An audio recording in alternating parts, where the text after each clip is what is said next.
Hi Pisces, come on in if you'd like to have a seat for some symbolic support. I'm going to be dropping ink and live time this mid-month of November. However, you're free to use the timestamps to jump ahead to the reveal. Pisces, let's enjoy releasing the race and the rush, empathically exploring the ink, allowing it to ignite a meditative state for us to perceive and receive symbolic support. We're here for the Piscean energy in mid-November. Not held to that time, but it definitely is worth, just saying it's our inspiration. Pisces. Just about done. There we go. Crease of creation here. Pisces, if you want to close the eyes, we'll cleanse the palette.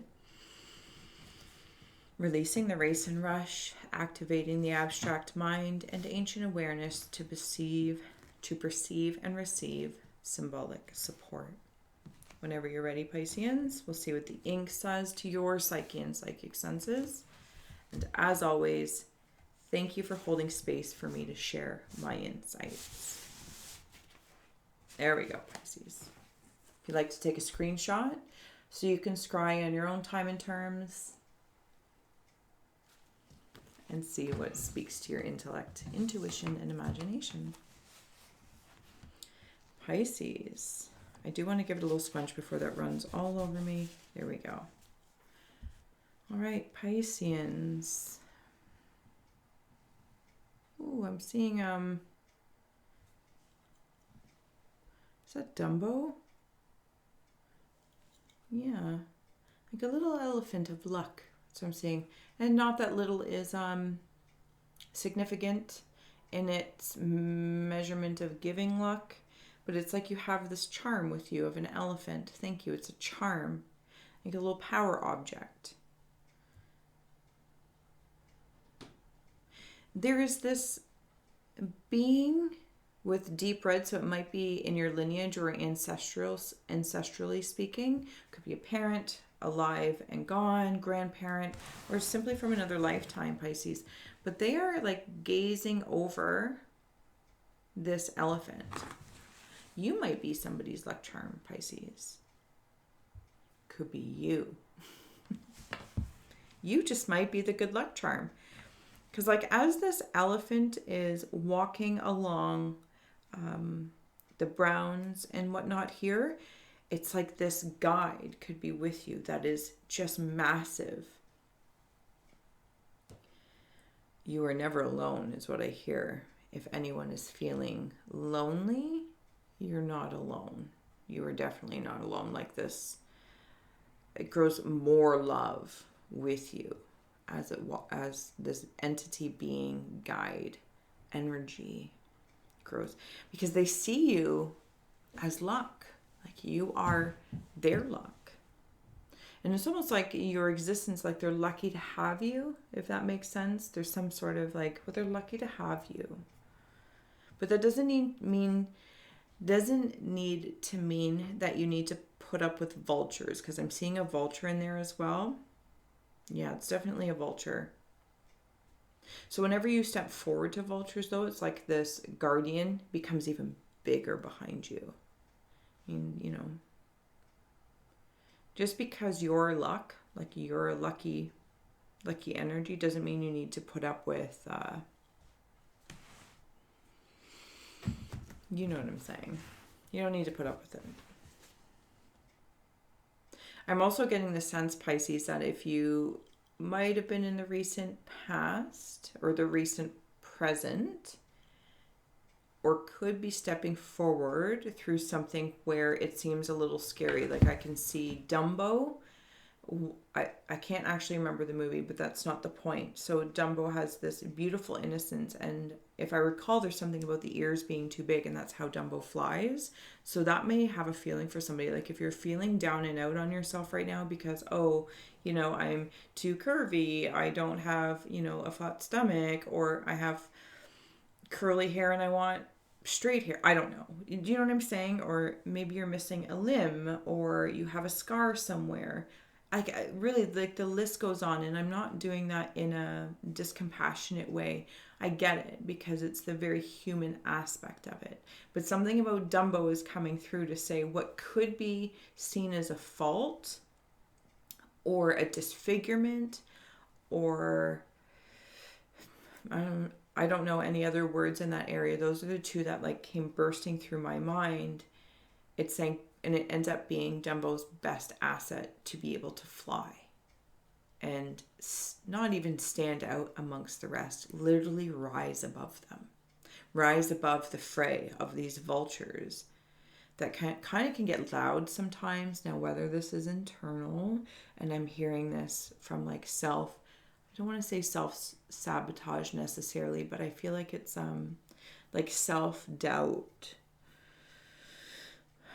So maybe in the more recent present, or you're going to be pursuing like going through what would appear like a scary fairy tale, like you're going to be heading into the dark forest, and it's like, oh, I don't want to, but this guide is like, I am with you. I can't do it for you, but I am with you. You are not alone. I kind of want to cry when I say you are not alone. Like I could feel it behind my eyes. Okay, so it's like a giant. This is funny. And I say that because of the way I just saw it, not because it's actually funny. It could be comical. So I'm seeing this energy entity. Could also now be an incarnate because I split off from that path, but it's like a hologram. I can kind of see it. So if you're not resonating with necessarily somebody in spirit, this could be an actual person to you that is a lot taller than you, and you're very short. Like maybe that comes to the Dumbo thing. Oh, I'm too short. Blah, blah, blah. Compassion. Okay. But self-talk. Something about the self-talk. And maybe through that negative self-talk or self-defeating self-talk, he's hearing them going, oh, I'm too short, or oh, my thighs are too thick, or oh, I don't have the nicest clothes and my shoes aren't name brand. Things among that nature. By saying them, you can possibly even see the potential for you to turn it around, like Dumbo, right? My ears are too big, but you can fly. So you can walk around and have draggy ears, or change your element, change your environment. Look to the sky. Anyway, okay. Pisceans get it. I feel like you get it. So back to the funny, not funny, but comical, cute.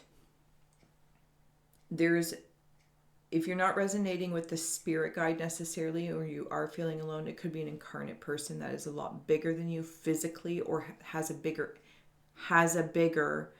energy than you. Maybe you walk into a room and they, can cultivate an audience really quickly and you feel small. But you are like their power object. You are their good luck.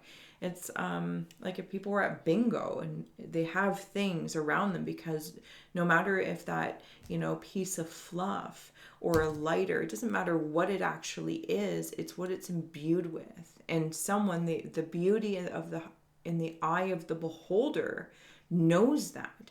This little charm on my wrist or on my necklace or my earring or my nose ring means something. You could be that for someone else that really just thoroughly exudes this protective nature for you, and vice versa. But they're like a giant. I'm seeing it as a giant. Okay, I'm wandering back to the spirit guide space, and as this giant guide, it's like a giant.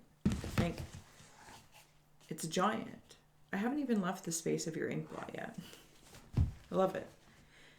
Walks, it's like there's other low vibing, low energy entities trying to take it down.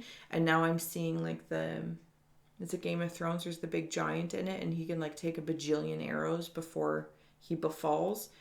But when he does befall, like he knows, but that's not where it's going. He's so big, and then there's these other energies and entities trying to attack him, and it's not even in this guide's concern. It's no. The guide's focus is on you. It's so beautiful. It's so sweet. It's so sweet. Okay, I'm going to move around your ink blot here.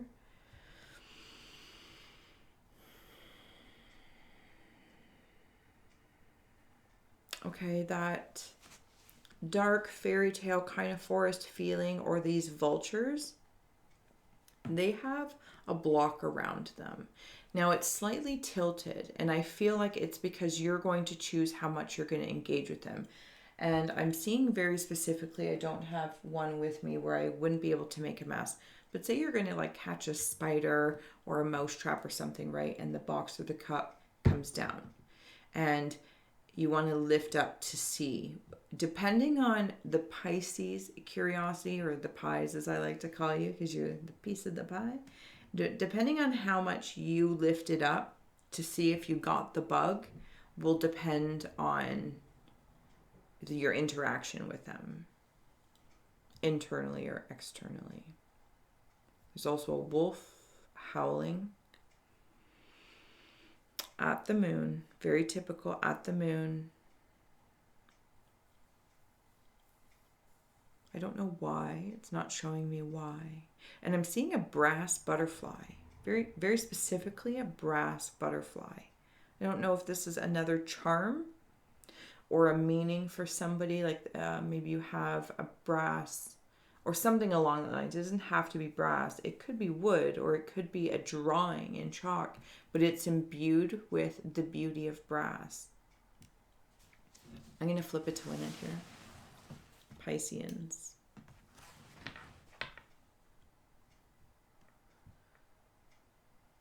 I see somebody getting like a pie in the face, but it's like a birthday or a celebration. Like the hands are tied behind them, like a pie eating contest. That's what it is, and their face is in the pie eaten, or some sort of eating contest. I think you're gonna win, even if that's representing of something. That makes me realize I need to stretch today. I think you're gonna win. Like, there's such a commitment to winning in whatever this pie eating contest represents for you. But I see such a commitment that's whatever you've been cultivating, again, recent past into the present to recent future, you've been working and working and working to the point that you've made a contraption. So when you decide to commit, when you dive into this personal or professional, creative, corporate, the whole rigmarole, whatever your channel is of your focus, Pisces, and you're going to put your face in the pie and you're going to start eating, you've made a contraption. So when you commit, you can't quit. I've never seen it before in an ink blot. I'm quite impressed. It's not like a guillotine, don't get me wrong. So here's where I'm seeing, this is the pie. This is the face, and this is where the arms are tied back. And this contraption goes all the way down there, has been built over time, kind of like in the palmistry. If you look at your heart line, your lifeline, your love line. So whatever channel that is, when you commit, you're all in and you're going to win. And I'm hearing this song from Muse. I think it might be from the album The Second Law, and I don't know the name of the song, but I love it and I listen to it. But something like, it's a race and we're gonna win. Something along that lines. Anyway, cahoots to your commitment. When you decide to commit, Pisceans, you do commit. But I'm being asked to imagining that I'm going back to the other perspective of being the little elephant and deciding, is this a trait, your perspective of something, some sort of disfigurement, physical, digital, or divine. Like maybe you really want to be work on clairaudient, or you're working on manifesting. You know what I mean? So there's something about, once you commit to saying, I'm not disfigured divinely, digitally, or and your density, because this could even also be something online. If somebody does something online, some sort of podcasting or musician or singing, something with a microphone in regards to speaking, when you commit to it, you commit, and you have to think, well, I don't have the right equipment, or I don't have the best of the best, and I'm just going to start with this, right? That, again, it's that Debbie Downer kind of feel. But then think about, instead of going through the dark forest, can you, okay, well, awesome that I don't have the best equipment. So for right now, because I don't know if I'm going to commit to this fully, and I would like it to be as reasonably cost effective as possible while I find this out. Or I'm going to be really grateful that I'm just going to be interviewing my family, and because I want to be able to muck around finding my flow, maybe not having an audience that is judgmental or, whatnot. I don't know. So this really feels dense, divine, and digital landscape. But when you commit, when you decide, candy. I just saw a big cherry candy. Like one of those ones you would almost get. It's in a wrapper, but it's cherry. It's wrapped. You may not be able to see the cherry in plain sight. Something about working through whatever. I feel like you understand, Pisceans. Let's start adding on some tarot and oracle as I continue to gaze and gain through your amazing ink blot. Actually, I'm going to bring it back here because normally when I have a ritual mat, it muffles the sound, and it's very sensitive for me to hear it right on the table. I don't know why. We're here for Pisces in mid-November. You do have even smaller cheerleaders. And I say even smaller because there's something about perspective, like the little elephant, the big giant. So if this, maybe it is the charm, but again, bringing up the example, this elephant feels little or has really big ears, digitally doesn't have what it needs, this, that, or the other. Then there's these even smaller little energies that are like your cheerleaders. I'm seeing them as mice, but they're not rodents. They're just like little cheerleaders. If I was in a fairy tale or a cartoon and these mice work with you and for you, Pisces, they're like, yay, and they help you. Like maybe like an elf or a Keebler elf or something like that. But they're even smaller, and they look up to you. And maybe that's indicative of children, or you have other people around you or a community. They look up to you as you're looking up, and right, the cycle of perspective continues. Moon Maiden. And this is what I feel it's kind of all in relation to.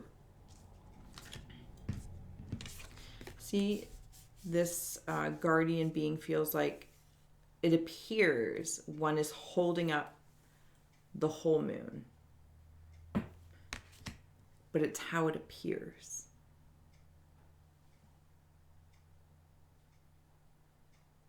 There's a new beginning you are cultivating. And once it is committed, Pisces, pie eating contest, you're in.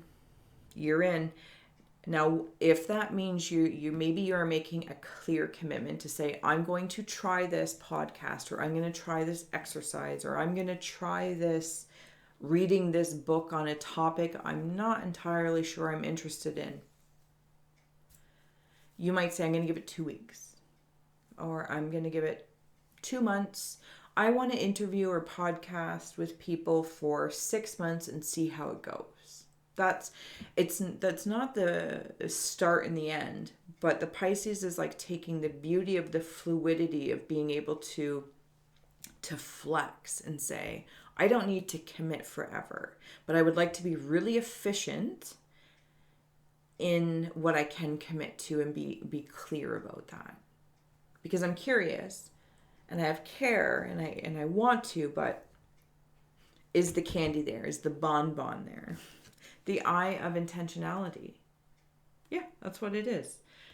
Okay, I can see a bunch of possibilities, but the Pisces are like, I just want to make sure to the best of my ability without constipating oneself with control. But I do want to commit to the elements I can control. Maybe it's a time thing. Maybe the whole elephant is about memories and reflecting upon over giving and being depleted and, carrying burdens, or getting a pie in the face versus a pie eating contest. And you're like, that's not happening again. So when I'm here, I want to be clear about what my commitment is, and we can create time frames to revisit and have a conversation, so we can revise and say, okay, well, I'm enjoying podcasting, but maybe can we add a little bit of this in there? Maybe if you're working with somebody else. Anyway, okay. I feel like you get it, or I'm completely butchering your reading. Eyes of the eagle rising above the fray. This is the whole vultures thing. You see them a mile away. Pisces, you see them a mile away. You just got to decide, lifting the cup, how curious are you? A tidy house, clarity and organization. We were just talking about that, Pisces. Any house of interest, whatever the case may be, personal or professional, getting into a relationship with somebody, being very clear. There's something about being very clear. Surrender. These are sky dancers and surrender. These are your little cheerleaders that I was seeing as mice before in here. They're kind of like feather dancers. Is that what they were called? I think it was in the 50s. Oh, excuse me. I just got like a whole waft of excuse me. I just like to go have a little sweet nap now. Pisces, that's how it just kind of came over me. And that's so nice to surrender into that space and say, I do have others cheerleading for me. Maybe it is your children. Maybe it is your siblings. Maybe it's those just around you that you don't even know feel small around you. And they're looking at you. They're observing you. And they surrender to what they see in you. And you are the big giant. And it's not about surrendering power. It's about perception. Something about perception. But you got a big old bonbon. Big candy. Strawberries could also have a meaning for somebody, symbolic meaning. Very sacred in the indigenous community. But fantastic, Pisceans. I'm going to leave it here. Like, part of me wants to go snuggle up. I have more things to do today. So thank you as always. Gratitude for your abstract awareness and ancient awareness as we empathically explore through this Inkblot as divination. It's been fascinating. And I'm truly honored. And before I just mumble on, because I feel like I'm just so sleepy. But in the sweetest way, Pisceans, I hope that it serves you well. And until next time, thanks so much.